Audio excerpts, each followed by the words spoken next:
À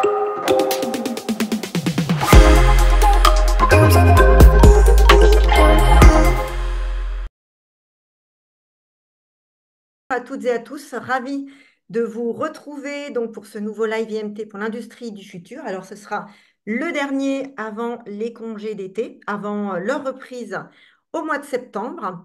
Alors, je me présente, je suis donc Martine Assard, je suis responsable de l'Observatoire des métiers et des compétences à la direction générale de l'IMT, l'Institut Mines Télécom, et avec donc plusieurs étudiants de plusieurs de nos campus. Je pilote donc ces lives pour l'industrie du futur pour simplement explorer avec nos différents étudiants, mois après mois, depuis 2 ans maintenant, en fait, différents sujets qui ont tous un lien étroit avec l'industrie sur des thématiques techno, mais pas que, hein, puisqu'on explore aussi avec eux des sujets qui les intéressent et qui vont souvent aussi vers le management et vers des sujets plus organisationnels. Alors, ce soir, on va tous aborder un sujet important qui est aussi très lié à l'industrie, puisque comme un des slogans de la Fédération nationale des transports routiers l'indique, si vous l'avez, c'est qu'un camion vous l'a amené. Hein, donc, un camion comme d'autres moyens de transport, ça veut dire qu'effectivement, l'industrie fabrique des objets et ces objets, ces produits, il faut bien les acheminer vers les clients finaux. Donc forcément, la question des transports est essentielle pour que l'industrie puisse économiquement vivre. Donc ce soir, autour de la question évidemment des transports et de son importance, c'est le volet impact environnemental hein, qui va nous occuper tous ensemble et évidemment comprendre pourquoi, comment, voilà, les a priori que nous pouvons avoir sur le transport en général comme émetteur fort d'émissions de gaz à effet de serre et d'autres types de pollution, eh bien, peut être à l'avenir plus vertueux en prenant connaissance avec nos différents invités des démarches, des solutions aussi qui sont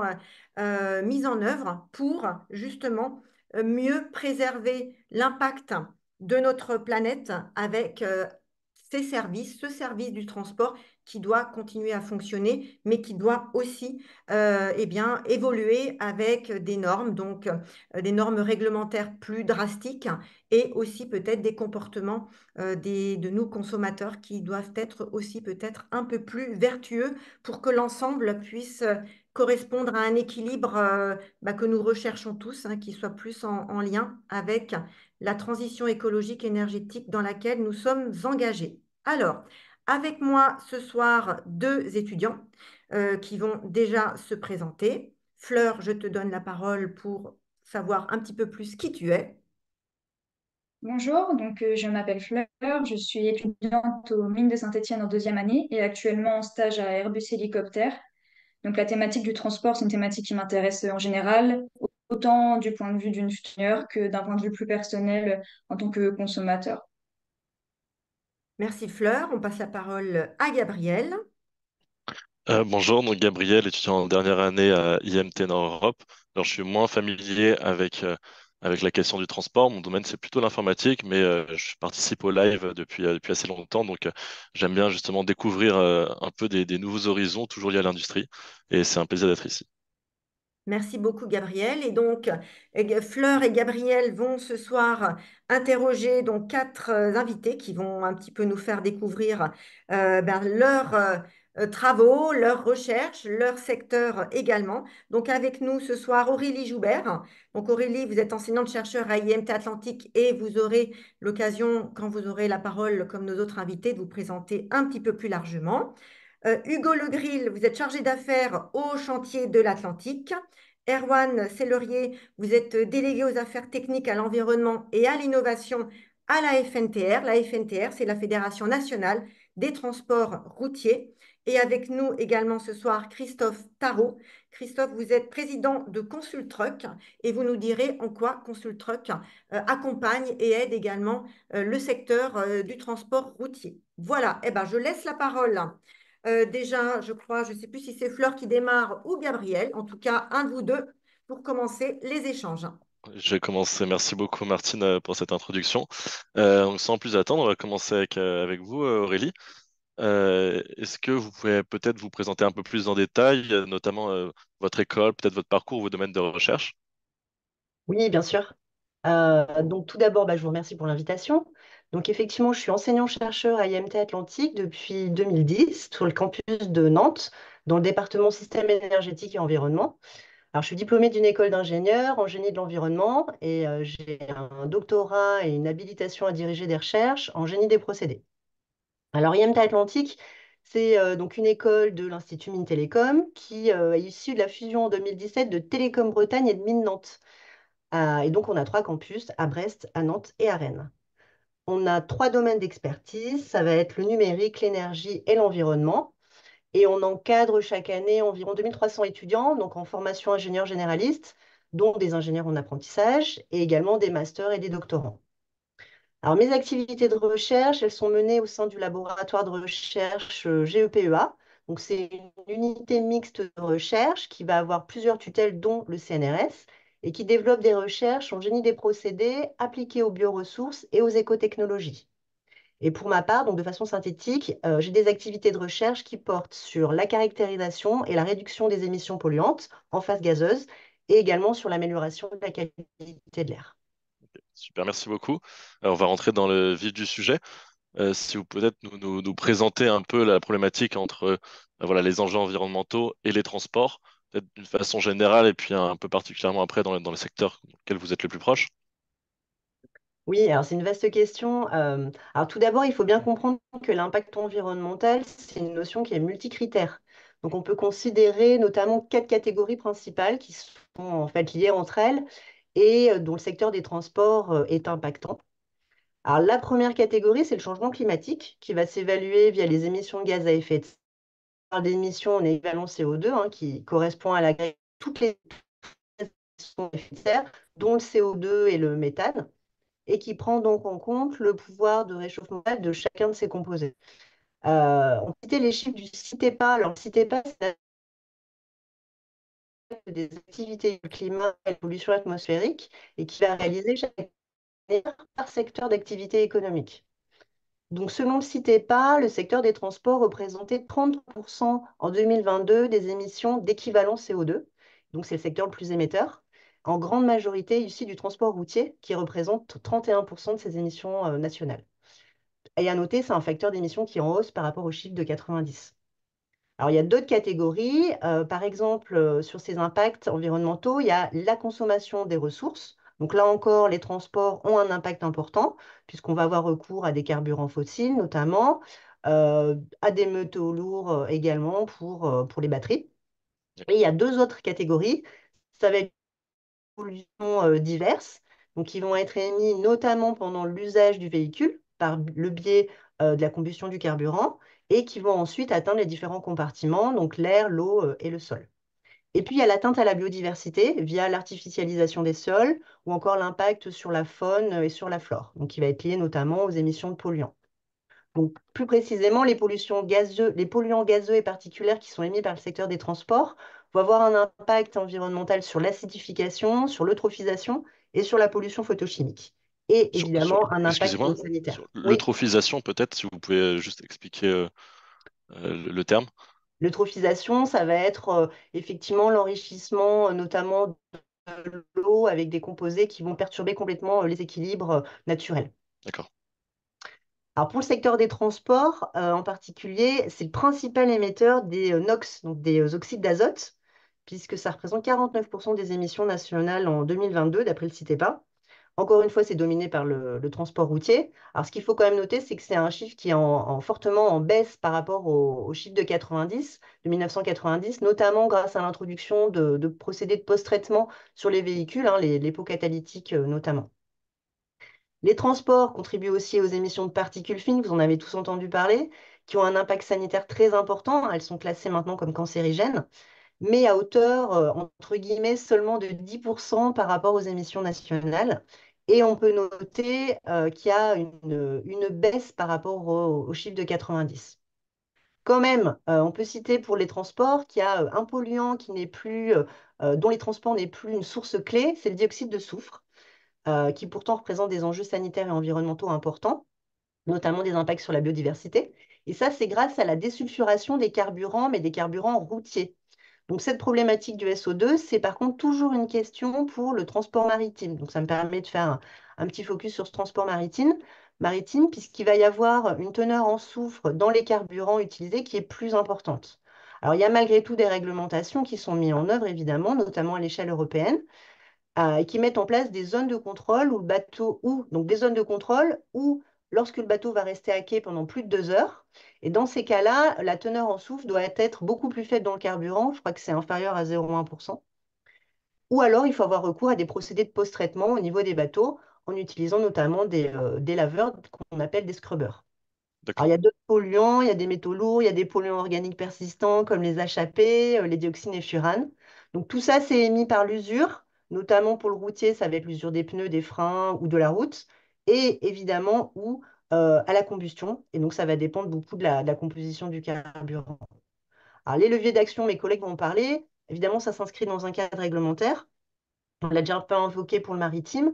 Donc, il y a bah, notamment le recours aux véhicules électriques, également la filière hydrogène. Dans les deux cas, ce qui est intéressant, c'est qu'on va vraiment réduire de façon significative les émissions polluantes pendant l'usage des véhicules. Et puis, il y a aussi le recours aux biocarburants, qui est également encouragé, notamment dans l'aviation, pas que. L'intérêt de les utiliser, ces biocarburants, c'est que les émissions de CO2 qui sont émises au niveau des bilans dans les inventaires sont neutres, parce qu'il va y avoir un mécanisme de compensation via le captage du CO2 pendant la culture qui est utilisée pour la fabrication des biocarburants.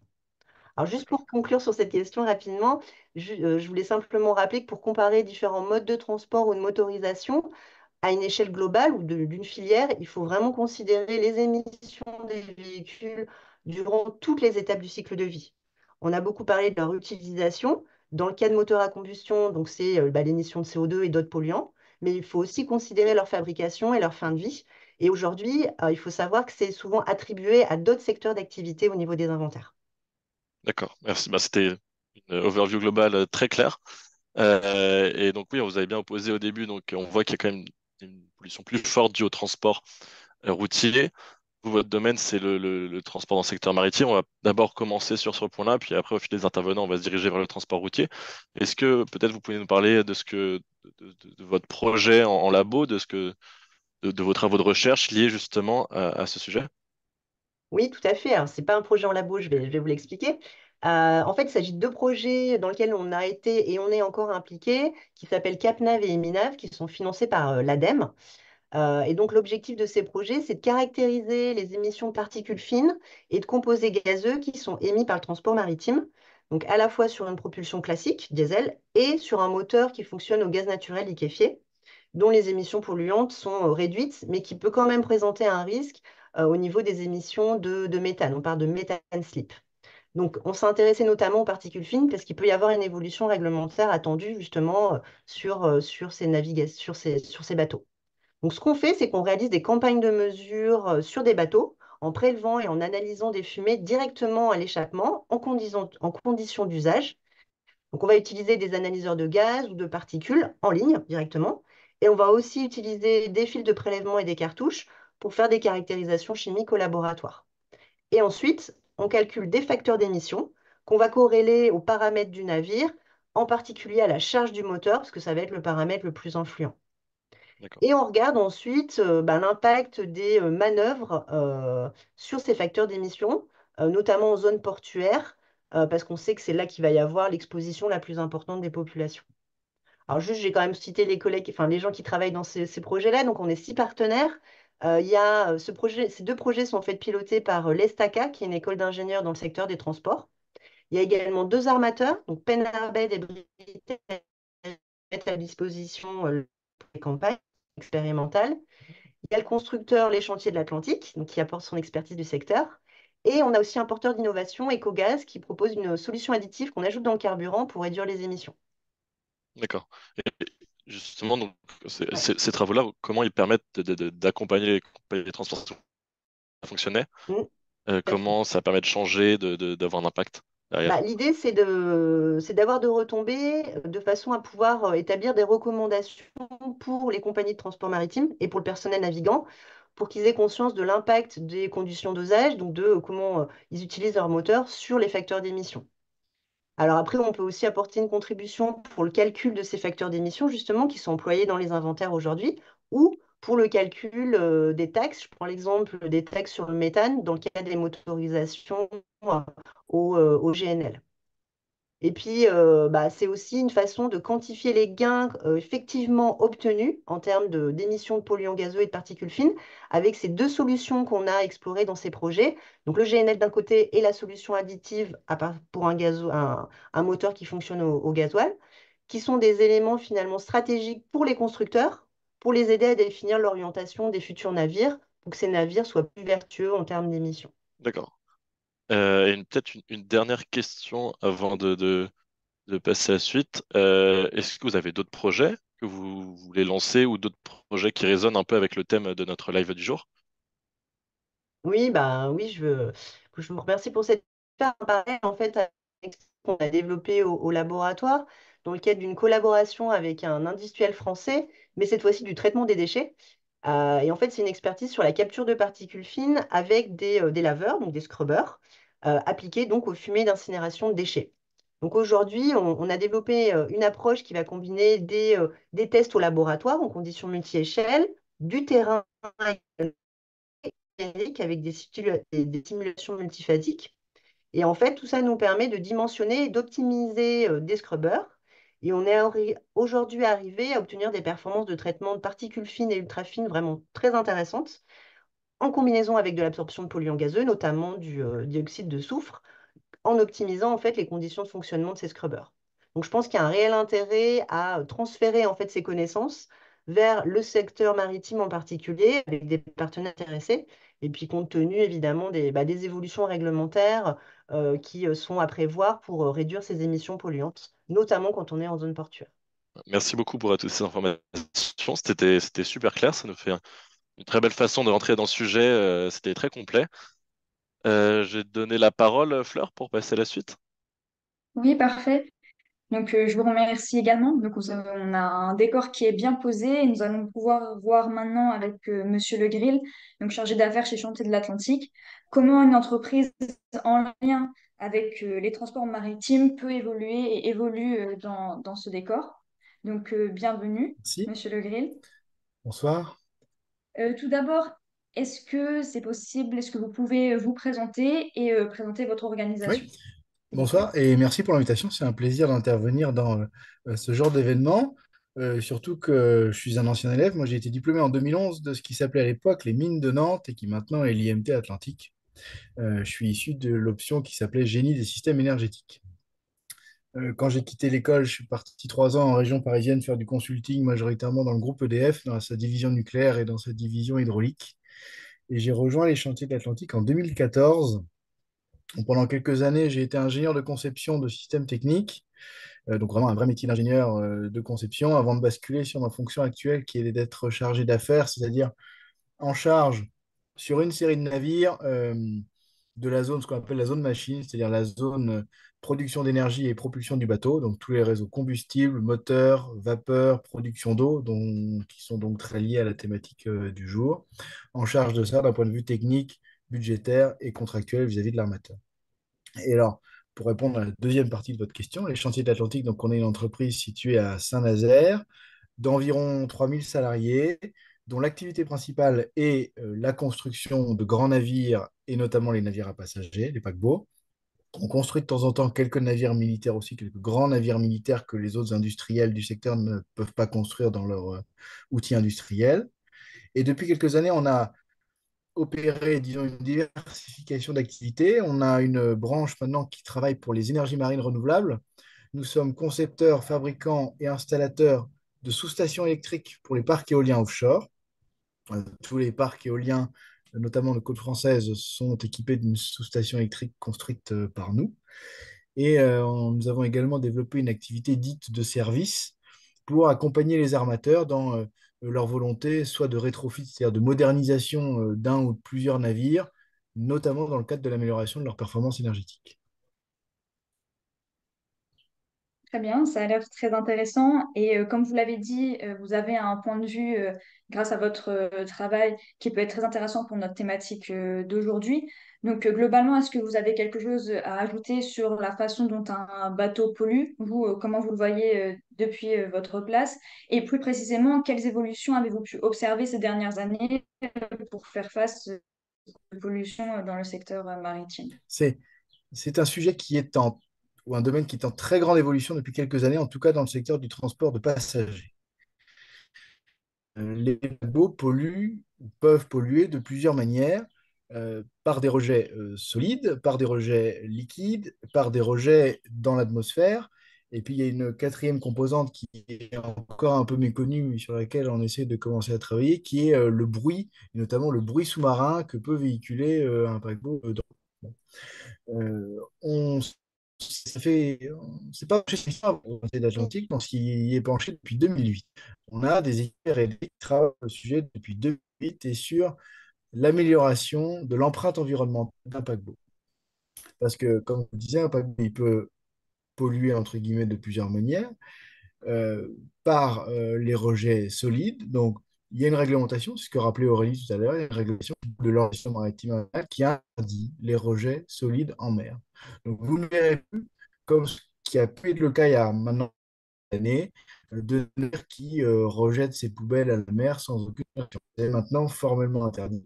Les bateaux, ils sont quand même très sensibles. Donc ce sujet-là n'est plus un sujet de pollution potentielle pour les navires. Après maintenant, quand on parle de potentielle pollution liquide, un navire, il rejette un certain nombre de liquides à la mer. D'abord, par exemple, de l'eau de mer. Un navire, il a besoin d'eau de mer pour refroidir un certain nombre de systèmes, pour ses ballasts, c'est-à-dire contribuer à la stabilité. C'est aussi réglementé, cette chose-là. Le rejet d'eau de mer, il est réglementé et nous avons à bord des bateaux des traitements de l'eau de mer pour que l'eau de mer rejetée soit conforme à un certain nombre de critères. L'objectif principal, en fait, il est assez simple, c'est d'éviter à un bateau de prélever de l'eau de mer à un endroit pour ses besoins internes et de la rejeter à un autre endroit dans le monde, et ainsi de véhiculer des micro-organismes d'un endroit dans l'autre endroit et de contribuer à, disons, un déséquilibre des océans de cette manière. Donc, les systèmes de traitement à bord empêchent cela. Ensuite, à part l'eau de mer, il peut y avoir eau usée, parce qu'un navire à passagers vit à son bord un certain nombre de centaines, voire de milliers de personnes. Toutes les eaux usées d'un navire sont traitées dans une station d'épuration qui est assez similaire aux stations d'épuration municipales qu'on peut trouver par chez nous. On est souvent en contact avec des industriels de ces stations-là, des gens de chez Veolia par exemple, et quand je les emmène à bord pour leur faire visiter une station d'épuration, ils nous disent que finalement, ils, pas dire qu'ils se sentent chez eux, mais en tout cas, ils trouvent des repères par rapport à ce qu'ils ont à terre, et les critères de performance de nos systèmes de traitement des eaux usées à bord sont finalement assez similaires à ceux d'une station d'épuration municipale en termes de ce qu'on appelle de la demande biologique en oxygène, du retrait de l'azote, du retrait du phosphore, ce genre de choses. On a tous ces systèmes-là à bord. Un navire est équipé en fait d'une station d'épuration. Donc sur ce sujet-là aussi, il y a des actions en cours. C'est encore assez récent, ça a peut-être 15 ans, ce système-là, mais en tout cas, tous les navires maintenant produits, chez nous et chez nos concurrents aussi, sont équipés de stations d'épuration. Là, ce sont les deux grands rejets liquides. Et après, bah, il y a la question qui est la plus perçue, qui est la question des rejets dans l'atmosphère, des rejets dans l'air, en fait. Souvent, enfin majoritairement par les conduits d'échappement des moteurs, mais également par l'échappement de l'incinérateur ou l'échappement des chaudières. Et là, il y a deux grandes familles de polluants qui sont d'abord les gaz à effet de serre et qui sont les particules. Si je commence par vous parler un petit peu des particules, on distingue ce qu'Aurélie déjà en parlait déjà tout à l'heure, les oxydes d'azote et les oxydes de soufre, donc ce qu'on appelle vulgairement les NOx et les SOx, les NOx et les SOx.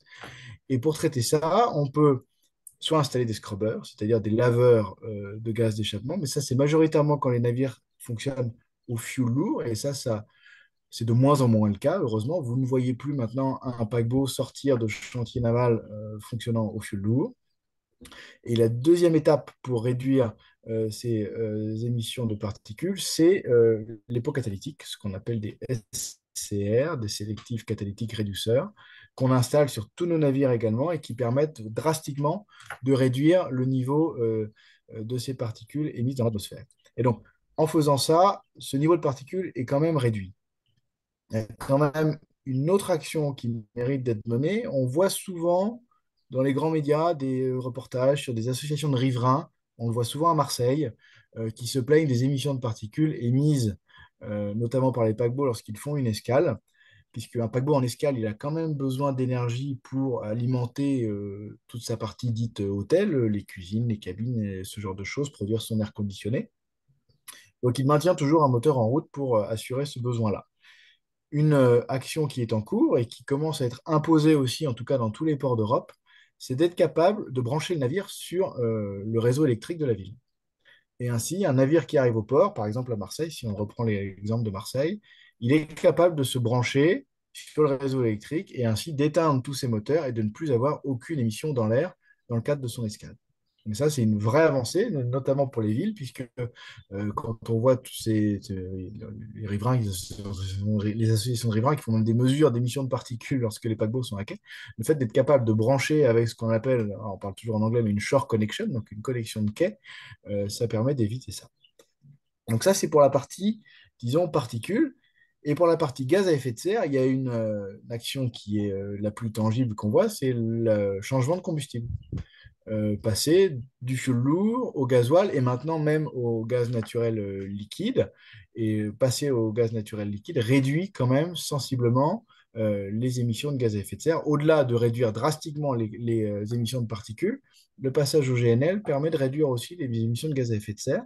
Alors le sujet qui reste et qui est aussi maintenant un peu sous les radars, enfin disons sous les projecteurs, c'est les imbrûlés de méthane qui s'échappent d'un moteur, ce qu'on appelle le méthane slip. Donc ce petit pourcentage de méthane qui n'est pas brûlé dans la chambre de combustion, dans les cylindres du moteur, et qui donc se répand dans l'atmosphère avec, on le sait, un impact en termes d'équivalent CO2 du CH4 qui est beaucoup plus important que le CO2, donc il faut être encore plus vigilant sur ce sujet-là.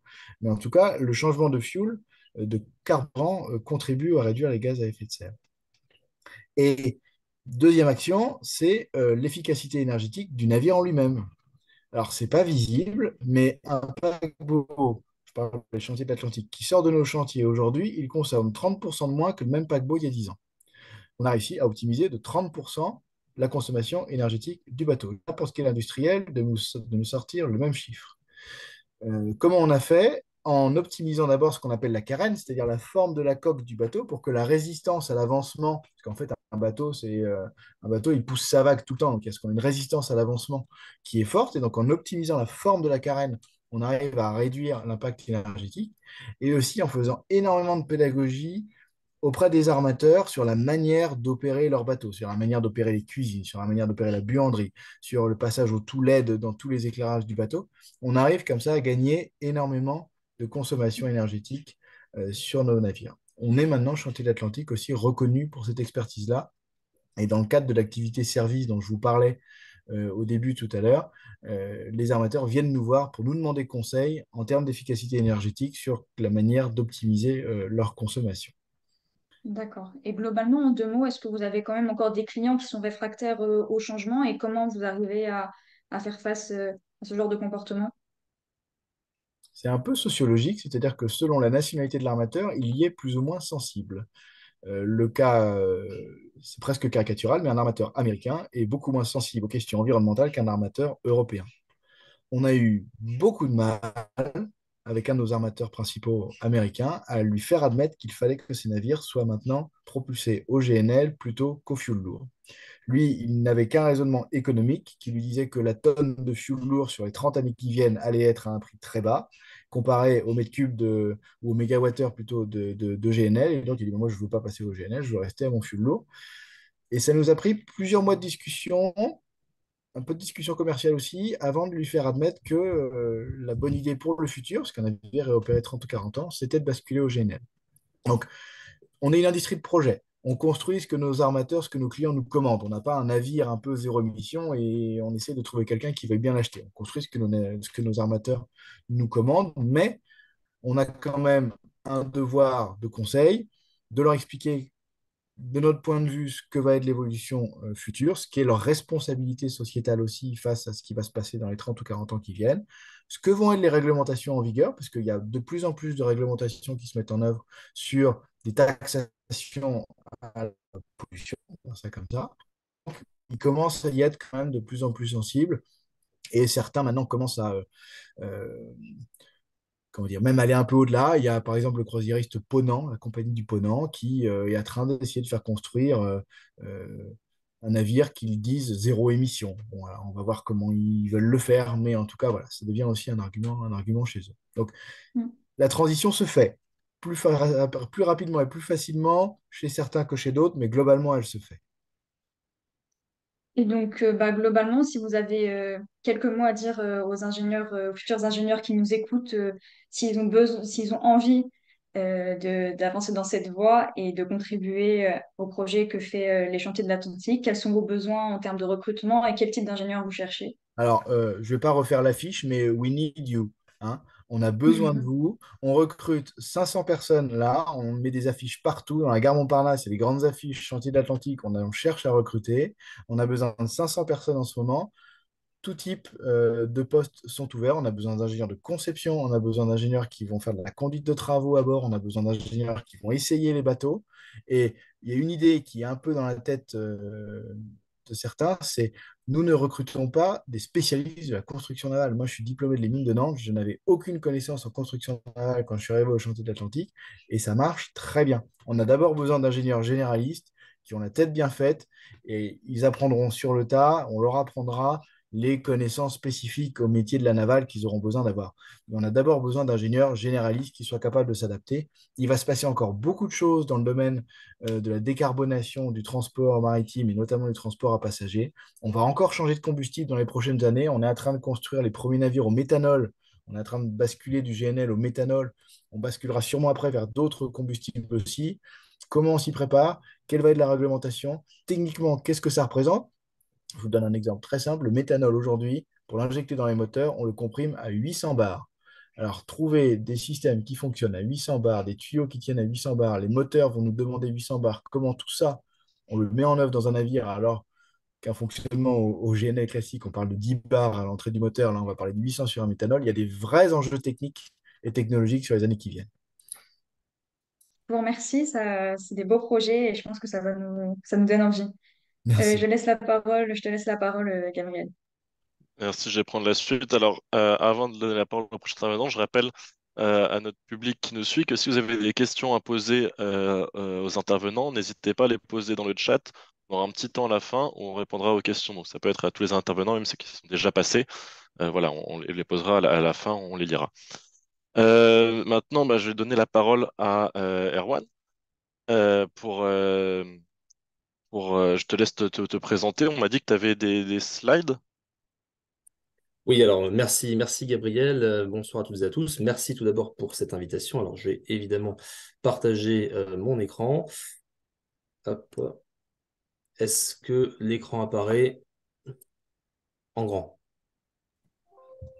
Pas Pas pour encore. l'instant. C'est bon? Pas encore, pas encore. Je vérifie s'il a bien été partagé, mais normalement, oui. Oui, oui, là, Ouais, c'est c'est bon. bon. C'est bon. Ok, là c'est bon. À partir du début. Euh, Hop. Donc, oui, si on voit bien, Voilà. bah, je peux vous laisser Merci, d'abord c'est vous bon? présenter. Ouais, c'est bon, ça marche. Voilà Parfait. la première slide. Bon, écoutez, donc moi je suis Juan Célérier, je suis donc délégué aux affaires techniques, à l'environnement et à l'innovation à la Fédération nationale des transports routiers, donc la FNTR, qui est une organisation professionnelle patronale, qui est l'organisation donc professionnelle leader de la branche transport, logistique et activités auxiliaires de transport. C'est une fédération qui rassemble aujourd'hui un peu plus de 5300 entreprises adhérentes, 5291 pour être tout à fait précis, des entreprises de toute taille. Vous avez des TPE, des PME, des grands groupes, des ETI, et surtout de toute spécialité, parce que dans le transport routier de marchandises, il y a une pluralité d'activités. On va retrouver le transport exceptionnel, le transport de matières dangereuses, le transport de produits frigorifiques, le transport de béton prêt à l'emploi, de bois rond. Enfin voilà, il y a vraiment une grande diversité d'activités dans le transport routier de marchandises. Et donc, le rôle de la fédération, eh bien, c'est de représenter et c'est de défendre l'intérêt de la profession, l'intérêt des entreprises qui adhèrent à notre fédération auprès des pouvoirs publics et des différents acteurs institutionnels. Très rapidement, on a une trentaine de syndicats en région. Ça, c'est très important parce que ça nous permet d'avoir effectivement une relation de proximité avec les différentes entreprises qui adhèrent à notre fédération. Et puis surtout, on a une représentation permanente à Bruxelles. Ça, c'est fondamental depuis plus de 25 ans. Pourquoi? Parce qu'à Bruxelles, c'est là-bas qu'il y a les principales institutions européennes et c'est surtout là-bas que s'écrivent 80% des législations qui sont applicables au secteur. Donc là-bas, on a un bureau commun avec nos homologues nordiques et allemands et ça permet justement de conforter notre action de lobbying au niveau européen et notamment auprès de la Commission. Très rapidement aussi, quelques chiffres sur le secteur. 50 000 entreprises, vous voyez, en nombre de salariés, 425 000 quasiment. 620 000 poids lourds et puis 87,6% de part modale. Ça, c'est le chiffre, de mon point de vue, qu'il est important de retenir. Donc, ça veut dire que vous avez 87,6% du transport terrestre de marchandises qui reste en France, qui est avec camion, d'où c'est qu'un camion. On se rend effectivement de la taille du secteur et de son importance. Question qui complète un petit peu, en fait, Aurélie en avait parlé brièvement au début sur la situation relative aux émissions de gaz à effet de serre en France. Et puis, si vous pouvez dire un mot particulier sur la partie qui concerne, c'est-à-dire le marchandise Tout route. à fait. Alors, j'ai vu effectivement que nous avions les mêmes références, hein, donc c'est-à-dire le rapport SECAN du site. Et ce qui est intéressant, c'est d'ailleurs la dernière édition 2024 vient d'être publiée le 19 juin dernier. Les chiffres qui apparaissent sont les chiffres de l'année 2023, qui sont donc les chiffres les plus récents. Alors, effectivement, sans surprise, le secteur des transports, c'est le secteur le plus émetteur de gaz à effet de serre en France, hein, on voit cette partie du camembert. Mais part de 4% des émissions, il a été évoqué tout à l'heure par Mme Joubert, 33%. Ça ne veut pas dire que les émissions du secteur des transports ont augmenté, elles ont même baissé, elles sont passées de 131 millions de tonnes en 2023. Mais en parallèle, vous avez des secteurs comme l'industrie de l'énergie qui restent des gains en émissions qui sont plus importants et donc notre part du camembert, elle augmente. Si on fait un zoom sur cette partie justement du camembert, on s'aperçoit que l'immense majorité des émissions, 14%, est imputable au transport routier seul. Les voitures partent des émissions du secteur des transports pour vous donner un ordre d'idée.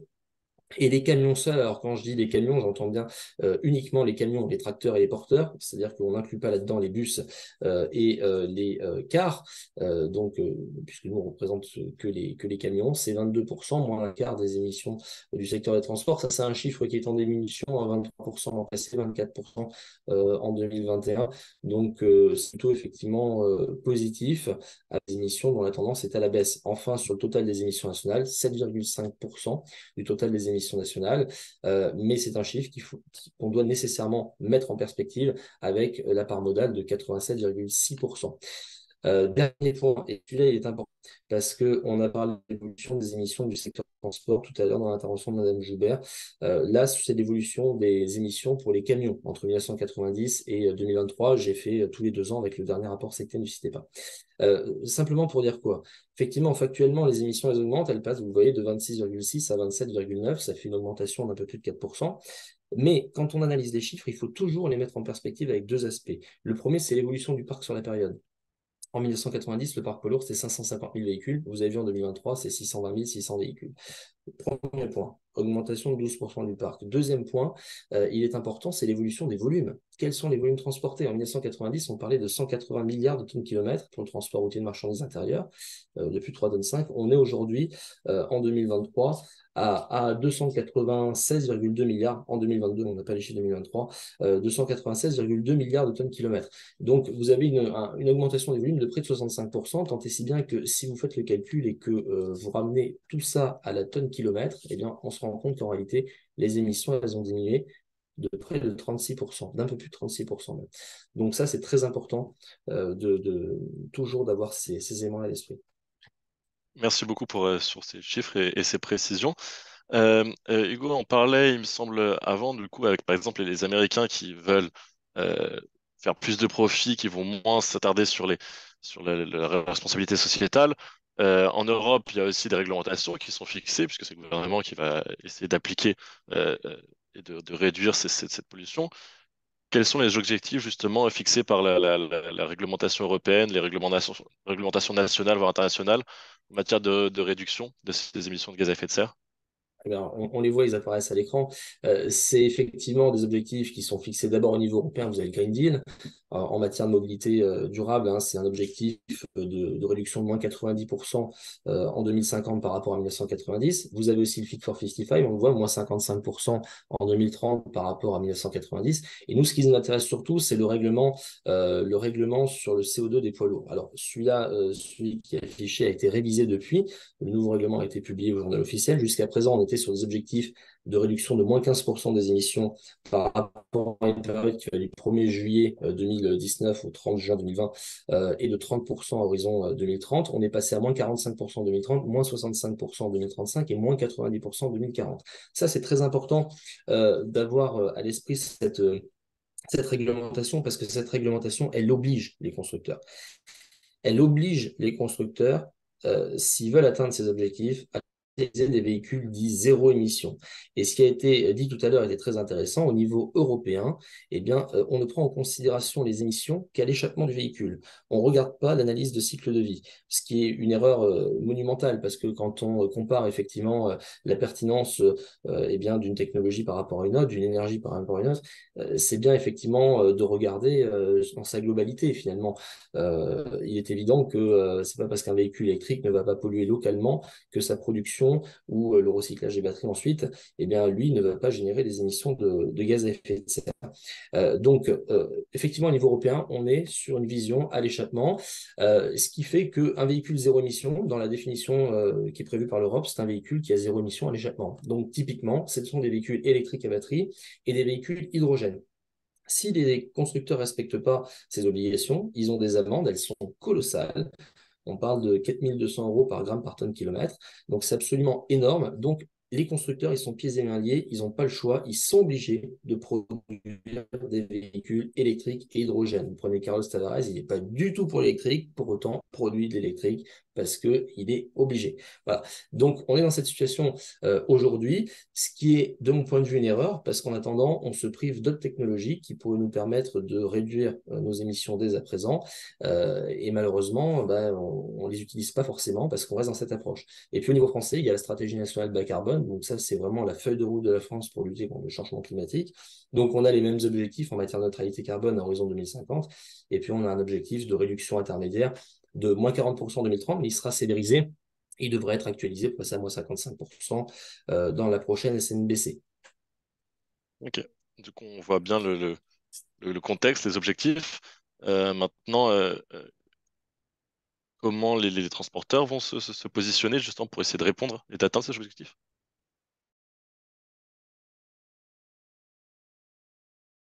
Effectivement important. Transport routier, en particulier de marchandises, acteur important de cette décarbonation. Donc, on a des transporteurs qui sont déjà pleinement engagés, ils sont de différentes manières. D'abord, il existe aujourd'hui des programmes de certificats d'économie d'énergie qui sont financés par des financeurs obligés. Vous avez dans le transport routier de marchandises le programme EVE, engagement volontaire en faveur de l'environnement, c'est 3 millions de tonnes d'économie de CO2 équivalent chaque année. Le programme Remove, parce qu'on est également favorable vers des modes de transport massifiés dès lors que c'est possible. Donc, bien évidemment, nous, on sensibilise les entreprises à la possibilité de faire du report modal. Et puis ensuite, vous avez des formations initiales et continues obligatoires. C'est très largement pratiqué dans les entreprises. Pourquoi? Parce que le poste carburant, c'est 30% à peu près dans une entreprise de transport. Donc, une entreprise a tout intérêt effectivement à réduire ses consommations.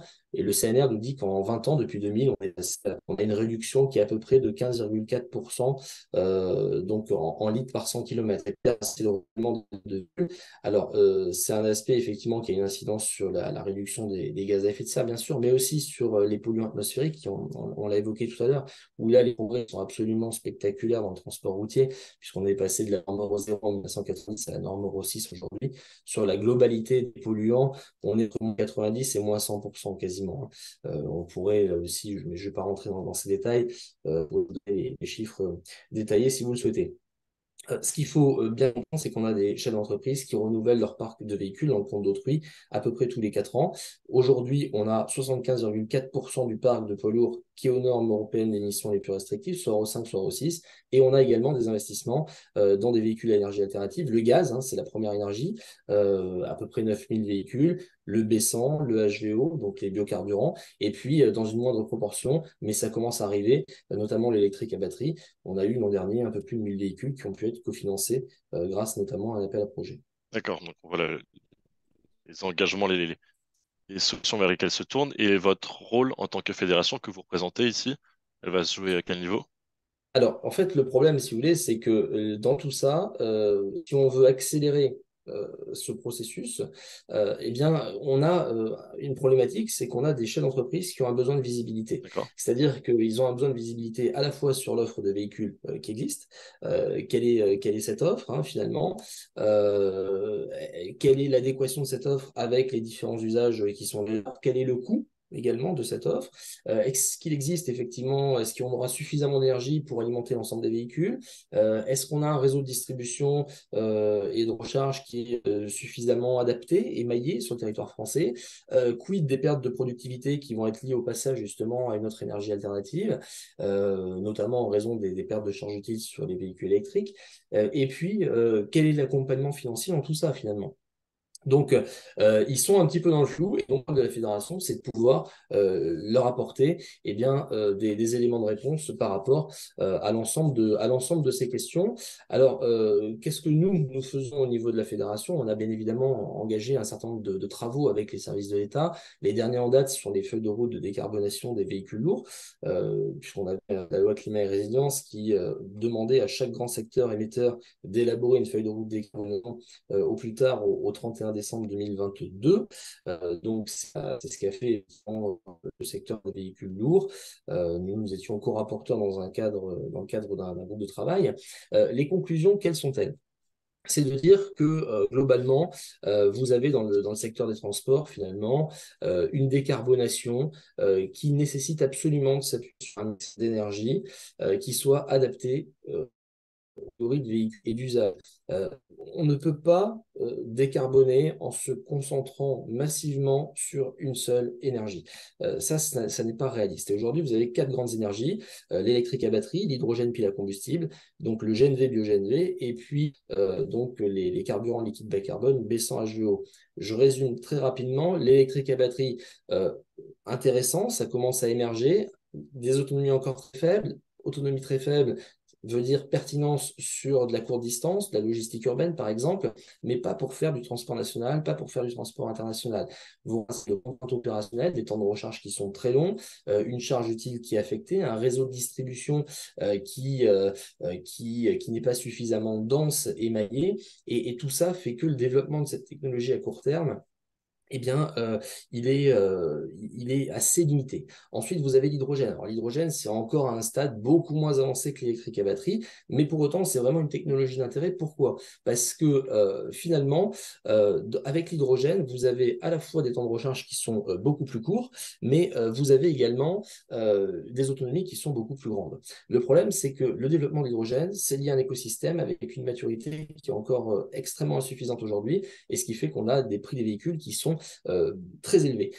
Pour vous donner un ordre d'idée, un tracteur, un camion, donc tracteur thermique, aujourd'hui, diesel, c'est 100 000 euros. Si vous partez sur de l'électrique à batterie, vous êtes à 3 à 4 fois plus cher, donc de l'ordre de 300, 350 000 euros. Sur un véhicule hydrogène, c'est 5 à 6 fois le prix d'un véhicule thermique. Donc, vous voyez le delta. Alors, on voit de la Donc ça, complexité. c'est un vrai problème.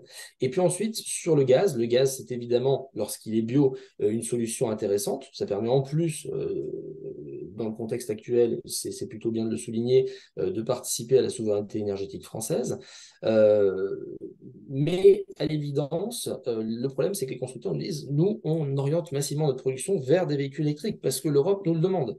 Donc, c'est une technologie d'intérêt, mais en même temps, qui n'est peut-être pas une technologie d'avenir dans le transport routier de marchandises, en tout cas sur le long terme. Hein. Il est évident que ça restera une technologie de transition et une technologie qui permet déjà d'avoir des gains très significatifs. Et puis ensuite, les biocarburants, alors ça c'est très intéressant parce qu'ils sont directement incorporables dans des véhicules diesel actuels, vous n'avez pas besoin de changer votre véhicule, ça permet d'avoir des réductions d'émissions entre moins 60 et moins 90%. Le problème c'est qu'aujourd'hui c'est réservé aux flottes captives, c'est pas disponible en station publique, et puis surtout, Je crois que ça a été évoqué aussi tout à l'heure. Il y a une autre problématique, c'est celle des conflits d'usage et des quantités limitées de production de ces biocarburants. Et donc, ces biocarburants, eh bien, ils risquent d'être réservés à des secteurs qui ne disposent pas forcément d'autres alternatives pour se décarboner, notamment, je pense, à l'aviation. Donc voilà un petit peu où nous en sommes. Euh, et ces travaux mettent en exergue une chose, c'est que tout ça va représenter un coût absolument considérable. On parle de 79 milliards d'euros sur la période 2022-2040, avec une problématique qui finance tout ça.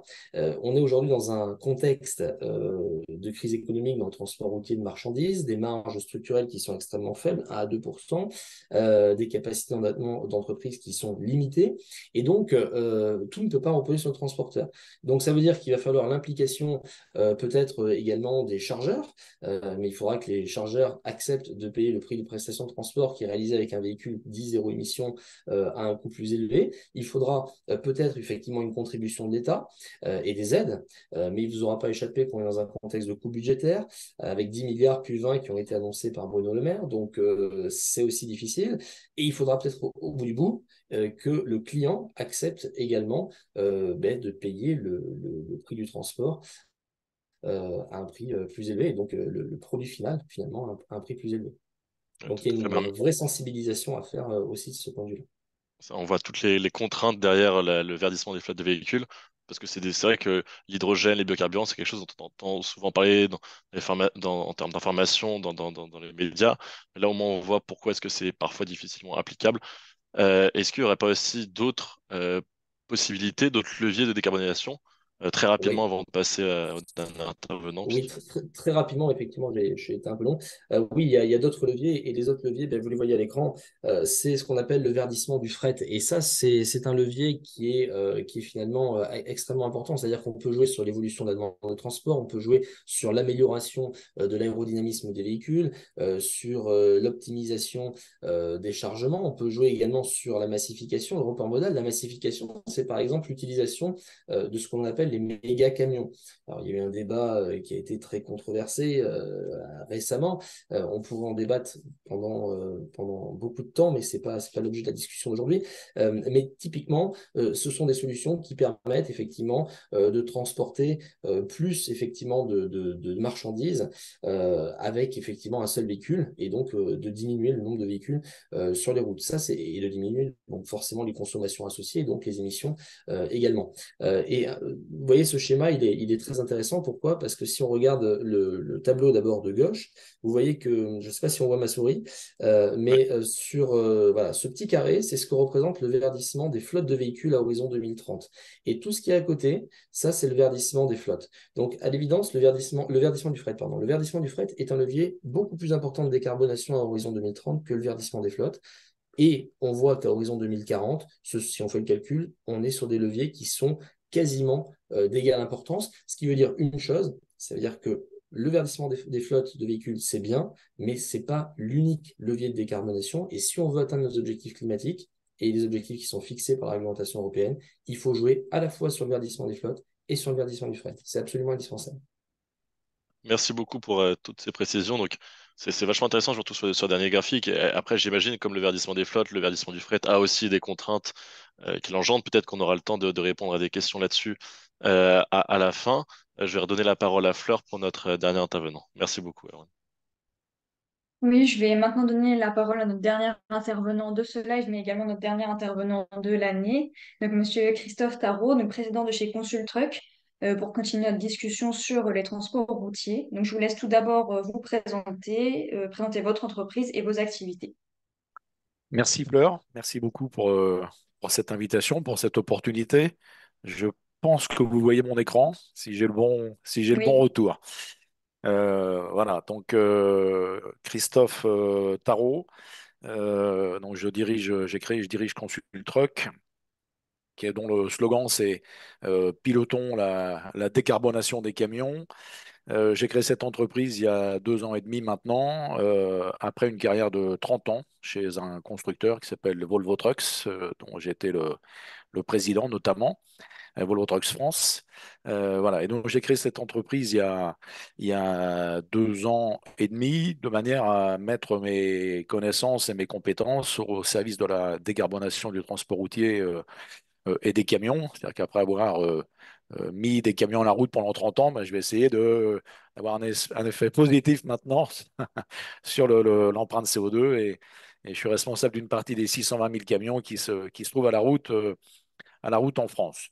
Donc cette carrière de 30 ans me permet d'avoir des connaissances et forcément des compétences assez larges concernant la filière véhicule industriel, que ce soit le transport routier, les constructeurs, les réseaux de distribution, les banquiers ou les carrossiers. Et j'essaie d'éviter de paraphraser ce qu'a dit Erwan, mais il est évident qu'on a un tas de points communs. Oui, Euh, donc comme... oui, Oui, allez-y. pardon. Allez-y, je vous écoute. Non, non, non. Juste pour vous dire que voilà, mes clients aujourd'hui sont avant tout des transporteurs routiers, mais aussi des énergéticiens, puisque j'ai la chance finalement de travailler avec deux types de clients, ceux qui produisent des énergies alternatives, puis ceux qui peuvent les consommer. Donc ça, c'est plutôt un point intéressant. Et l'expertise d'aujourd'hui qui est la mienne, c'est justement l'accompagnement dans la transition du parc des véhicules et du transport routier, sachant que cette transition, ça sera une longue période, hein. On n'est pas sur du one shot. C'est pas du jour au lendemain qu'on va transformer un parc de véhicules. Un parc de véhicules, faut 5 à 10 ans pour le transformer. Et il y a des étapes obligatoires, on va en parler un peu plus loin, mais auprès desquelles il ne faut pas passer. Donc, quand j'arrive chez un client pour l'aider dans son processus de décarbonation, on va dans le détail, on va dans l'usage, puisque il est évident, je ne sais pas si c'est évident, mais je vais peut-être le dire dès maintenant, depuis 100 et quelques années que les camions existent, ils roulent avec une seule énergie qui est le gasoil. Et elle est universelle. C'est-à-dire que votre camion fasse 20 km par jour en centre-ville, ultra-centre-ville, ou qu'il traverse l'Europe, c'est la même technologie. Et ça, demain, bah, c'est terminé.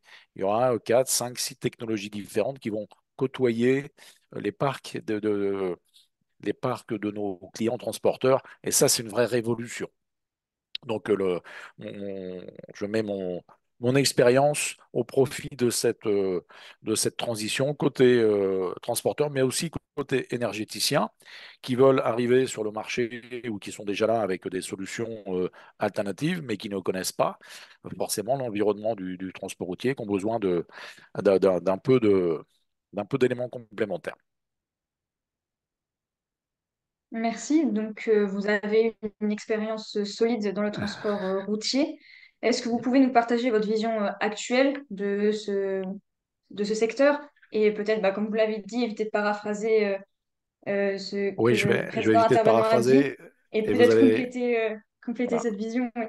Vous allez retrouver des éléments communs. Moi, ce que j'enregistre aujourd'hui, c'est une vraie volonté de la profession d'avancer dans la décarbonation. Il n'y a pas de résistance des transporteurs aujourd'hui globalement, hein. Il y a toujours quelques récalcitrants, mais on ne va pas parler d'eux. Il y a une vraie volonté d'avancer dans la décarbonation, mais tous les acteurs doivent être associés. Quand je dis tous les acteurs, c'est le transporteur, mais c'est bien sûr le chargeur, celui qui donne les ordres, les missions de transport, autrement dit le client du transporteur, et puis aussi les banquiers, parce qu'on verra tout à l'heure l'impact, et Erwan l'a évoqué, hein, quand on a un camion qui vaut 3 à 5 fois plus qu'un camion diesel, bah, faut financer l'investissement, c'est pas si évident que ça.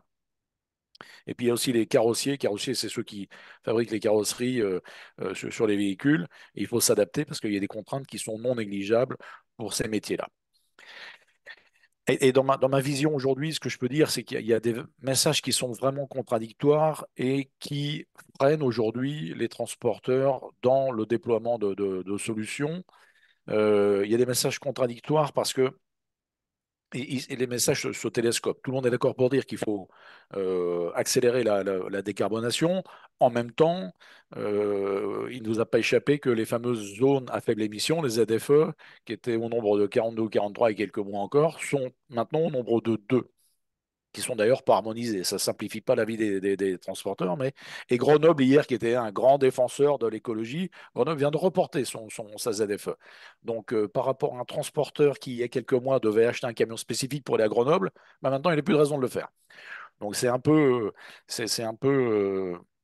bizarre. Et puis, en même temps, il y a des carburants, sans entrer dans des détails, qui sont reconnu comme critère 1, autrement dit vertueux pour aller dans les centres-villes, et le même carburant, deux biogasoil, l'autre qui n'est pas reconnu. Bon, c'est pas très facile pour les transporteurs. Les fameuses EMS dont on a parlé, EMS, c'est les méga camions, là, on y reviendra, mais la France est en train de dire non aux méga camions, alors que c'est une vraie solution. Il ne s'agit bien sûr pas de les mettre en centre-ville, mais sur l'autoroute la nuit quand il n'y a personne, c'est un vrai moyen de décarboner. Euh, on veut accélérer la décarbonation, puis on supprime les subventions. On supprime le bonus écologique. Alors, il faut faire des économies, certes, n'empêche que par rapport à un client qui a un projet et qui comptait sur ces subventions qui pesaient quand même quelques dizaines, voire quelques centaines de milliers d'euros, bah, ne plus avoir ce support, ça remet en cause le projet. Et puis, à côté de ça, il y a une dernière norme pour les véhicules diesel qui devait entrer en application en 2027, qui est la norme Euro 7. On est passé de Euro à 0 à Euro 6 en 30 ans. Maintenant, Euro 7 arrive. Euro 7 vient d'être reporté de 4 ans. Donc, pourquoi? Enfin, pourquoi on le sait un peu, mais n'empêche que c'est contradictoire. Et puis, en même temps, comme ça a été évoqué, l'Europe vient de durcir pour les constructeurs la réduction du CO2. Bon, voilà, donc c'est un peu complexe tout ça pour les clients, et c'est pour ça que je dis qu'il y a des messages contradictoires. Il y a besoin d'aide, il n'y en a plus. Les solutions alternatives, elles existent, elles sont là, mais il y a une position d'attente et de report pour les raisons que je viens d'évoquer. À côté de ça, il faut être conscient d'une chose, c'est que la décarbonation du transport, elle est inéluctable. Elle arrivera, tôt ou tard, mais elle arrivera. Et c'est vrai que le report observé aujourd'hui, bon, ralentit un peu la cadence, mais n'empêche que ça arrivera. Et les transporteurs, de toute façon, ne se disent pas que c'est une lubie des politiques actuelles et tout ça va s'arrêter. Ça ne sera pas le cas. Les parcs seront multi-énergie, ça c'est une évidence, on l'a déjà évoqué, avec les contraintes que ça génère. Et moi, mon message, c'est de dire que les phases de démarrage, de test, les premiers camions doivent arriver sur les parcs maintenant. Les transporteurs ne doivent pas attendre parce que les phases d'apprentissage sont très longues. Et donc, bah, faut embarquer aujourd'hui tout le monde avec soi. Et puis, le coût du transport il va augmenter, naturellement, il doit augmenter. De toute façon, le transport routier aujourd'hui ne coûte rien. Je vais vous faire une petite démonstration tout à l'heure. Donc, le transport pour décarboner, il va augmenter. Ça, c'est clair. Et puis, dernier message dans cette vision, les énergies alternatives qui existent ne doivent pas être opposées entre elles. Elles sont complémentaires. Il n'y en a pas une qui va sortir en disant on remplace tout le gasoil. Non, non, c'est pas possible. Elles vont bien se cumuler. Très bien. Et en accompagnement de cette vision, quels sont pour vous les défis qui restent à relever pour ce secteur face aux défis de enfin, aux objectifs de décarbonation? Alors, bah, les défis, vous imaginez bien qu'ils sont nombreux. Pour moi, ce que je vois d'abord, c'est la nécessité de construire un projet collectif.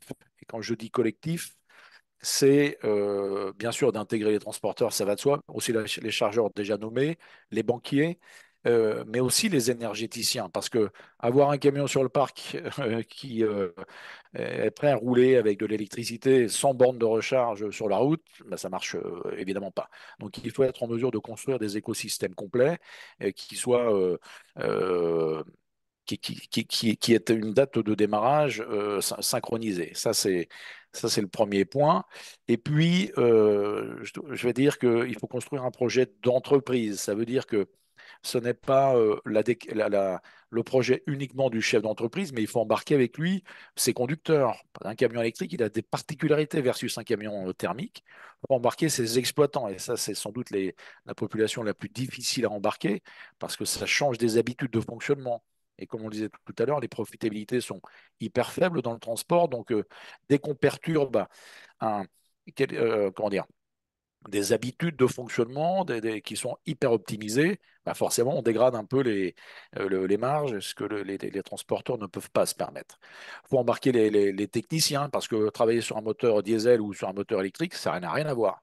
Il faut embarquer les ressources humaines, il faut embarquer la finance, pour les raisons déjà évoquées de CAPEX hyper importants.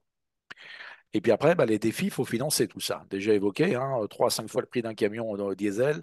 Quand il faut voir son banquier en disant bah, j'ai besoin de 5 fois l'enveloppe de l'an dernier pour financer mes camions de cette année, avec des profitabilités ultra basses, je peux vous dire qu'avant de convaincre, il faut montrer patte blanche. Changer les habitudes d'exploitation, je viens de l'évoquer, mais ça veut dire quoi? Ça veut dire qu'avec un camion diesel, on fait le plein une fois par semaine, plus ou moins. Et si on a besoin de refaire le plein en route, comme il y a des stations tous les 500 mètres, c'est assez facile. Avec un camion à batterie, demain ou même aujourd'hui, il faut faire le plein 1 à 2 fois par jour. Et on ne peut pas faire le plein en 5 minutes comme un camion diesel. Il faut minimum 45 minutes avec déjà une très grosse borne de recharge pour remettre que la moitié ou les 2 tiers de la capacité. Donc tout ça, ça a un impact majeur sur l'exploitation. Il faut aussi convaincre les conducteurs de prendre en main ces véhicules-là. Il y a de la réticence, mais de la fierté à la fois pour ceux qui y vont. N'empêche que la profession a du mal à recruter et c'est un facteur de stress quand un conducteur monte dans un camion et qui se dit ben, à l'arrivée, là-bas, je vais avoir plus ou moins 20 km d'autonomie dans mon camion. Vous avez peut-être des voitures électriques et vous avez peut-être vécu ce stress-là, mais un conducteur, il ne va pas accepter ça bien longtemps. Donc c'est un facteur de stress qu'il faut combattre. Et puis développer les infrastructures de recharge ou de refueling. Ça, c'était vrai pour le gaz il y a 10 ans. On a vu que ce n'était pas si simple. Maintenant, c'est vrai pour l'électrique, c'est vrai pour l'hydrogène, c'est vrai pour les biocarburants, comme on vient d'évoquer, qui ne sont pas en vente en dehors des dépôts, enfin, qui ne sont pas en vente publique. Donc, c'est une vraie difficulté. Et puis l'hydrogène, pour l'instant, il y a 2 ou 3 ou 4 stations en France et c'est pas encore mature. Voilà, il y a des contraintes de logistique puisqu'il va falloir optimiser le transport. Et optimiser le transport, ça passe par l'optimisation de la logistique. C'est mieux gérer les flux, avoir des capacités de stockage, de groupage, de dégroupage, etc. Il faudra intégrer l'intelligence artificielle dans la gestion des tournées, parce que je peux vous dire que c'est parfois un vrai casse-tête de charger un camion quand on charge à différents endroits et quand on va vider à différents endroits. Donc là, l'IA va apporter un plus. Et puis, il faudra augmenter le prix du transport. J'en ai déjà parlé. Le problème, c'est qu'aujourd'hui, les appels d'offres sont repartis avec des prix à la baisse. Et tout le monde est d'accord pour décarboner, mais personne ne veut payer. Et une chose est très claire, c'est pas le transporteur qui pourra payer. c'est- et si le chargeur paye, au final, c'est le consommateur qui va payer. Il faut être très, très conscient de ça. C'est nous qui paierons. C'est le consommateur. Donc, il faut bien savoir ce qu'on veut. Et à ce titre, je vois comme inéluctable l'intégration de la taxe carbone. Aujourd'hui, on parle de 2027 à hauteur de 50 euros de la tonne, ce qui n'est pas beaucoup à la fois, mais ça va venir forcément. Oui, donc le constat qu'on peut faire, c'est qu'il y a encore beaucoup de défis à relever. Mais voilà, on espère qu'on a une nouvelle génération, une génération au travail actuel qui est motivée pour relever ces défis. Et donc globalement, vous concrètement, comment vous accompagnez les entreprises dans cette vision et pour relever ces défis et pour trouver la meilleure solution pour limiter leur impact sur l'environnement? Alors déjà par rapport aux défis, ils sont effectivement très nombreux, mais l'humanité s'est pas construite en 50 ans, donc faut laisser le temps au temps malgré tout. Et moi, ce que j'observe aujourd'hui, c'est une volonté affichée, évidente des nouvelles générations que vous représentez d'aller dans ce sens. Donc c'est vous qui allez pousser, et ça c'est formidable. Et nous, on va faire en sorte de ne pas freiner. Voilà. Concernant l'accompagnement, bah, il se situe à différents niveaux. Quand on se situe côté transporteur ou quand je me situe avec des clients transporteurs, il y a beaucoup de pédagogie à faire parce que ce qu'on vient d'évoquer, ce n'est pas forcément dans la tête de tout le monde. Il y a une vraie réflexion à mener sur les flux et les usages. C'est-à-dire qu'en disant, bah, telle énergie, est-ce qu'on est capable de faire ce transport-là? Donc ça, c'est un vrai point. Et ça passe parfois par des petits calculs un peu savants. Et puis, l'idée aussi, en tout cas, moi je m'attache à ça, c'est sensibiliser aux conséquences d'une évolution d'un mode énergétique. qui ça impacte dans l'entreprise et quelles en sont les conséquences. Et ça, c'est majeur. Et la notion de TCO, TCO, c'est le prix de revient kilométrique, hein, le total cost of ownership. Et dès qu'on met en place une énergie alternative, eh bien, le TCO, le coût de revient a tendance à augmenter. Donc, si on n'augmente pas son prix de vente, bah forcément, on perd de la marge. Et la marge, il n'y en a déjà pas beaucoup. Donc, il faut vraiment se positionner de manière ultra fine sur le TCO avant de prendre une décision. Le financement, on a déjà évoqué ça. Quel type de financement? Est-ce que le transporteur achète ou est-ce qu'il loue les camions? Et là, en ce moment, on s'oriente un peu plus vers la location. Et puis, bah, quel impact sur ma réduction de CO2? Et on parlait tout à l'heure du réservoir à la roue ou du puits à la roue. Autrement dit, quelle est la quote-part de CO2 qu'on économise ou d'équivalent CO2 qu'on évite de mettre dans l'atmosphère par technologie? Et puis, quel impact de cette technologie sur le prix du camion, donc sur le fameux TCO? Et après, il y a la réglementation qui évolue très vite, trop vite, et qui n'est pas stable et qui est une vraie difficulté. Et puis avec les clients, on peut aussi parler de stratégie et de vision à long terme parce que l'impact, il est à long terme. Et il ne faut pas croire que tout ça va se mettre en place en 5 minutes. Mais en tout cas, il faut être conscient d'une chose, et moi, c'est un message que j'essaie de passer à mes clients, hein, c'est si vous ne lancez pas aujourd'hui quelque chose, si dans les 10 ans qui viennent, vous pourrez continuer à rouler au gasoil pendant 10 ans, hein, il n'y a pas de problème, hein. Mais si dans les 10 ans qui viennent, vous n'avez pas le tiers ou 50% de votre part qui est sur une autre énergie, votre entreprise ne vaudra rien sur le marché quand vous voudrez la vendre. Rien. Côté énergéticien, bah, c'est information concernant le transport routier de marchandises, puisqu'il y a très peu de connaissances. Quelles sont les perspectives du marché, les challenges, comment on discute avec un transporteur, quel message on lui passe, quel est son TCO, quelle est la vision que les énergéticiens doivent avoir par rapport à ces évolutions sur le transport routier. La stratégie, bien sûr, les business plans qui vont avec, la réglementation, encore une fois, qui est très fluctuante. Et puis le développement des infrastructures. Où installer les bornes? À quel endroit? Sur les routes, sur les autoroutes, aux nœuds routiers, dans les zones industrielles? Ben, il y a plein de questions à ce niveau-là. Et puis quel est le calendrier de déploiement? Parce que quand on voit le coût de déploiement d'une station de recharge électrique, d'une borne électrique, avec demain des MCS qui sont des méga chargeurs, là, qui seront capables d'injecter, d'avoir une puissance de 1000 kilowatts, ce qui est quand même gigantesque. Tout ça, ça vaut très cher. Et donc, il faut financer ces projets-là tous ces projets-là qui vont contribuer au développement des énergies alternatives.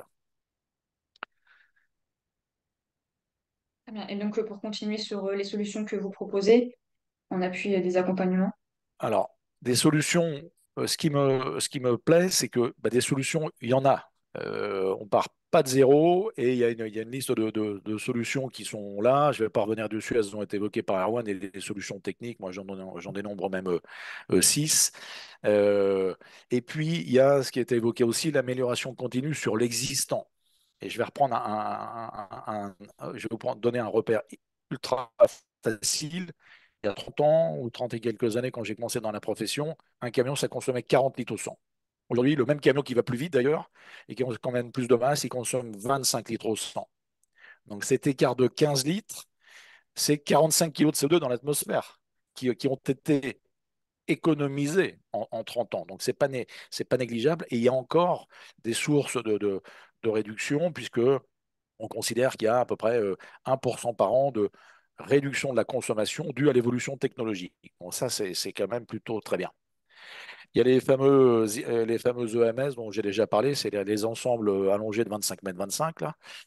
Et puis le transport multimodal qu'il ne faut pas oublier, c'est la capacité à avoir des camions sur la route, mais aussi des camions sur des trains, voire des camions sur les bateaux. Et puis combiner tout ça pour bah, quand on a un transport qui n'exige pas d'être au chronomètre, on peut mettre et plutôt qu'avoir un camion qui roule à 80 km/h de moyenne sur l'autoroute, on peut avoir un bateau qui navigue à 3, 4 ou 4, 5 000 à l'heure. Ça va pas très vite, mais des fois ça suffit. Ça dépend de ce qu'on a dans le camion. Si on a des produits frais, il faut aller vite. Si on a de la marchandise qui a une forte valeur ajoutée, il faut aller vite. Si on a une marchandise qui est pondéreuse, volumineuse et qui a une faible valeur ajoutée, elle peut être mise sur des bateaux, des trains. Ce n'est pas un problème. La réglementation, bon, elle doit permettre de progresser aussi. C'est une partie de la solution à avoir une réglementation qui soit une réglementation stable, à long terme et qui arrête de faire le yo-yo comme aujourd'hui on le voit. Et puis, il faut du support public à l'amorçage, ça veut dire des subventions. Et je dis bien à l'amorçage parce qu'on ne peut pas être dans un modèle économique où les subventions durent ad vitam. Ça n'existe pas. Mais il faut faire démarrer faut faire démarrer ces nouvelles énergies. Et puis, ce qu'il faut accepter aussi, c'est de la progressivité dans la mise en œuvre. Il ne faut pas être dogmatique en disant du jour au lendemain, on passe de 100 à 0. Non, c'est pas possible. Il faut accepter un ramp-up qui soit doux, peut-être pas doux, mais enfin en tout cas qui soit raisonnable. Et, et en combinant aujourd'hui toutes les solutions qui existent, on a moyen de réduire de manière importante, sauf qu'on veut tout de suite aller au mieux. Bah oui, mais simplement à l'impossible, malheureusement, nul n'est tenu. La taxe carbone, j'y reviens.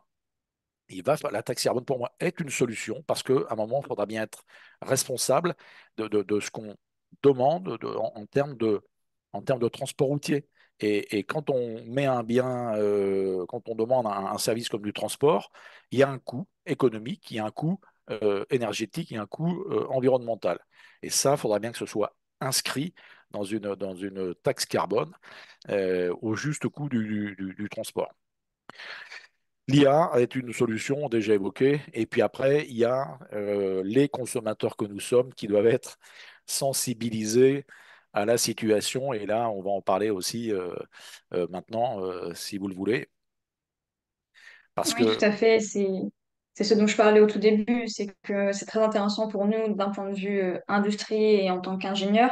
Mais d'un point de vue personnel, en tant que consommateur, je pense que vous pouvez vraiment nous apporter le point de vue interne. alors, mon point de Donc, vue par rapport aux consommateurs, il est extrêmement simple. Les consommateurs ils doivent comprendre ce qui se passe. Et la pédagogie, elle est hyper importante, sauf que moi, je n'en vois pas du tout aujourd'hui. J'en fais dès que je peux. C'était une opportunité ce soir, mais malheureusement, il y a pas il y a pas de pédagogie. On peut agir. Et moi, quand je lis que dans le e-commerce, notamment, la livraison est gratuite et que les retours de ce qu'on a commandé et qu'on ne veut pas, les retours sont gratuits, enfin, ça s'appelle prendre les gens pour des imbéciles. Il faut bien être conscient que le type qui vient nous livrer, il est payé, la camionnette, il faut bien la payer, le gasoil qu'on met dedans aussi. Donc, il n'y a rien de gratuit. Et là, on peut agir. C'est-à-dire qu'en commandant trois produits identiques, mais avec trois tailles différentes pour être sûr d'avoir celui qui nous convient et renvoyer les autres, il faut être conscient de la mécanique qui se met en marche derrière, de la logistique que ça nécessite, du stockage, du chargement, du déchargement, du transport dans un sens, du transport dans l'autre. Et ça, c'est considérable. Et c'est en ce sens que les consommateurs peuvent contribuer à réduire l'empreinte carbone. Je ne parle pas de, d'annuler toute forme de commerce. Je parle simplement d'avoir un comportement responsable et puis de s'adapter et d'influencer. Je voudrais juste prendre un tout petit exemple pour vous donner un repère que vous n'avez peut-être pas. Quand vous êtes dans le rayon du supermarché, vous êtes dans un rayon de fraises, vous avez des fraises qui viennent de Bretagne et des fraises qui viennent d'Andalousie. Et si je fais juste un petit calcul économique, si je remplis une semi-remorque de fraises qui viennent de Bretagne et je les emmène à Rungis, parce que c'est le marché de quel tour au part, il y a 600 km à peu près, 1,50 € du kilomètre en camion, ça coûte 900 € une semi-remorque complète de fraises. 900 € pour venir de Bretagne à Paris. La même semi-remorque qui viendrait d'Andalousie, 1700 km. Coût du transport espagnol un peu moins cher, 1,20 € du kilomètre, ça fait 2040 € précisément. L'écart est de 1100 €. 1100 € pour 40 000 barquettes de fraises, ça fait 2 centimes de la barquette. Vous ne le voyez même pas quand vous êtes dans le rayon. Vous ne le voyez pas, l'impact économique. Simplement, le même camion qui part de Bretagne, 600 bornes, c'est plus ou moins 1 kg de CO2 du kilomètre, pour donner une grande masse, mais le vrai repère, c'est plutôt 900 grammes. Donc 600 km, 900 grammes, 540 kg de CO2 pour faire un transport Bretagne-Paris. 540 kg de CO2. Andalousie-Paris, 1,5 tonne. Écart 1 tonne de CO2 pour faire venir des fraises d'Espagne plutôt que de Bretagne. Donc 1 tonne de CO2, et ben voilà, on contribue quand on fait le choix d'un produit qui vient de loin, peu importe d'où il vient, j'ai rien contre les fraises et contre les Espagnols, mais un produit qui vient de loin, il y a un impact. Et si je laisse ça sur ma barquette de fraises, eh ben, vos 250 grammes de fraises ont émis 24 grammes de CO2 dans l'atmosphère, si vous les prenez en Espagne plutôt qu'en Bretagne. Voilà. Donc, et quelque part, ça représente 10% des frais, 10% de la masse des frais que vous avez consommé. Vous pouvez dire que 10% de ça, c'est c'est l'équivalent CO2 dans l'atmosphère. Et donc, moi, mon message, c'est de dire que la plus grande et la plus rapide économie de CO2, c'est le kilomètre non parcouru. Et, euh, et on a moyen d'agir, pas de tout arrêter, c'est pas ça mon propos du tout, mais en tout cas d'agir pour réduire, influencer, arrêter d'avoir besoin d'un truc commandé ce soir sur Cdiscount pour l'avoir demain matin à 8 heures, c'est ridicule. Si on décale de 24 ou 48 heures, on aura notre bien de la même manière, on aura moins mis en stress les organisations de transport et on aura eu moins d'émissions de CO2. Voilà ce que je souhaitais vous partager. Ben, merci Merci beaucoup. à Christophe et merci à tous. Alors, comme on a débordé sur le temps initial, on ne va pas pouvoir reprendre de questions supplémentaires. Néanmoins, on a tous, en vous entendant, bien compris que voilà, le transport est un secteur qui est en pleine transformation. Et en vous entendant, on voit la passion que vous avez pour justement aller vers cette décarbonation que vous prenez tous à vos différents niveaux. Et on le voit avec Aurélie, on le voit avec vous, Christophe, et Erwan et Hugo, qui a malheureusement dû nous quitter, que vous êtes toutes les parties prenantes finalement en interaction pour amplifier un petit peu cette décarbonation. Et vous l'avez dit aussi, Christophe, hein, Aurélie aussi, que vous êtes comment dire, en lien tous pour pouvoir allier un petit peu vos connaissances et surtout pour pouvoir améliorer les performances et l'optimisation du fonctionnement de vos transports respectifs. Donc ça, c'est voilà, ça, c'est effectivement extrêmement appréciable. Alors, on avait juste une question, et je vois qu'Erwan, vous êtes en train de répondre également, un internaute qui nous demandait comment modifier et transformer les habitudes des usagers. Vous l'avez dit, hein, Christophe, il faut, je pense, plus de responsabilisation. Et vous aussi, Erwan, qui peut-être est en train de répondre. Ça, c'est, je pense, Oui, la clé de tout. Vous vouliez intervenir, je, Erwan, peut-être? je vais répondre juste oralement, peut-être en Allez-y, expliquant hein. que il faut peut-être effectivement qu'on parle de transport offert et non de transport gratuit. Déjà, c'est voilà, sur les sites, par exemple, c'est peut-être une façon aussi de faire prendre conscience justement aux consommateurs que finalement le prix du transport, enfin que le transport a un prix Un coup, et que tout à et fait. qu'il n'est pas gratuit, et donc de le Le transport, responsabiliser. oui. Le transport a un prix et l'urgence a un autre prix. Mais Ce c'est qui veut dire clair, que quelqu'un qui veut un truc ultra rapide, ben, il doit payer très cher. c'est vrai. Alors que si on peut attendre, on paye moins cher. Enfin, c'est l'histoire du Exactement. timbre lent et timbre rapide à la poste. Je ne sais plus si ça existe, mais c'est le même principe en tout cas.